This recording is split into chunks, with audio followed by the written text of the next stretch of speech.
60% of union members in this country are women, and most of our union members now are in either health or education or parts of the care sector, so caring roles. So that is what our union members look like today. So this is the leadership and the future of our union movement. We're lucky enough to have with us here today Rasela Mulitalo, and what is awesome about Rasela, I haven't had the opportunity to get to know her yet, but I'm excited to hear what she has to say. But I just want us to give her a bit of a round of applause before she comes up, because I understand that she was actually awarded ETU Activist of the Year for 2020. And what a year 2020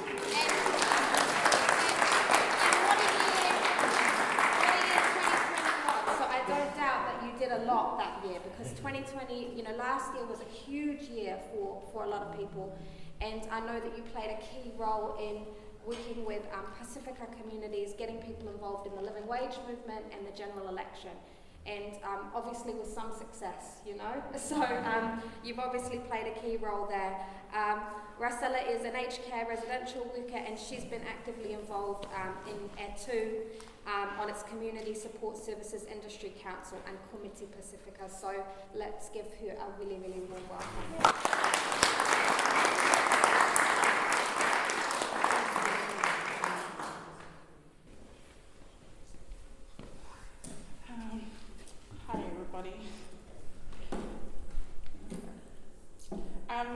I just like Nadia, thank you for the introduction, Nadia, and thank you for the round of applause for my award. Talapalava, I am Rasela Mulitalo. I just want to give a quick background of how I became a delegate or a union member. Funny story is, my mum is now the National Komiti Pacifica convener who's sitting in the room.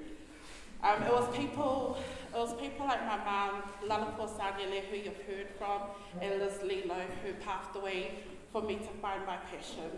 And also I have the great mentor, John and Muriel, who have pushed me along the way. But how I became a union member and a delegate is when I first went into to my first job, my mum was on my case, or both my parents were on my case because they were union hard. So I came home and I said I had a job. First question my mum and dad asked me is, have I joined the union? And I said, oh no, I don't want to join the union. And then they were like, why not? And I was like, oh, because it's a waste of money. But it's because I didn't know what unions were back then. So because I didn't join the union straight away, my mum told me I had to pack my bags and get out of the house.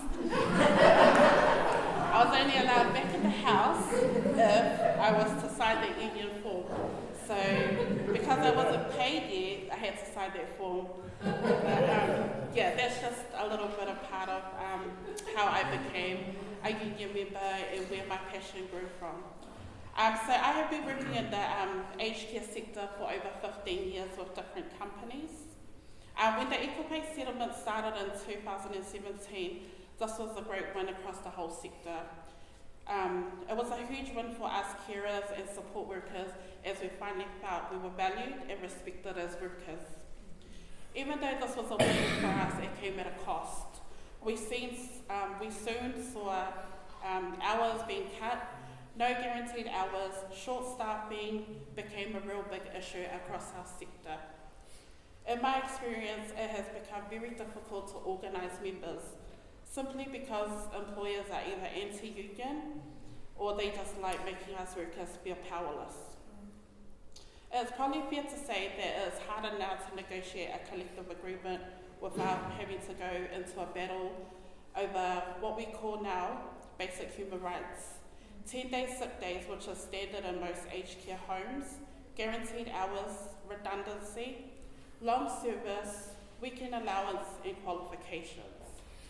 So qualifications is a big letdown because it was part of the Equal Pay Settlement. It was to help encourage carers to be sitting at a level 4 by 2022. And this was meant to be supported by your employer. Unfortunately, this is not the case. When you go to set your qualifications, you are told that you are expected at self-directed learning.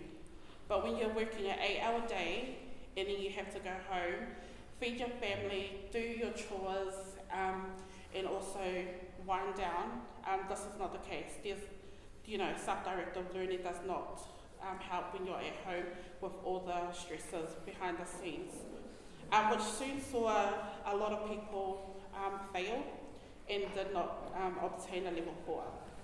These are only some of the changes that we face today. So my experience, we were in negotiations with my employer for 2 years without achieving a collective agreement. During this time, we had 4 strikes, but the employer ended up wearing down our members. Giving more hours on the roster to non-union workers, employing new workers on work visas that were tied to their employer, and picking on union members with warnings and 2 members being dismissed. When we started our bargaining process, we had 75% of the care workers in the union. After 2 years of fruitless bargaining, taking up thousands of hours of union time, our percentages soon fell down 50%. You are seeing more workers on strike and standing on a picket line, fighting for better working conditions. Prime example, LifeWise workers. The elderly are coming into care a lot later in life, and you soon see a lot of them having complex health issues. In order to support them in the later years, care staff need the proper support, encouragement, upskilling, training to provide the quality care they deserve. This shows that the collective bargaining side by side is a waste of union resources. It doesn't change the power relationship, and it needs industrial-based bargaining. Thank you.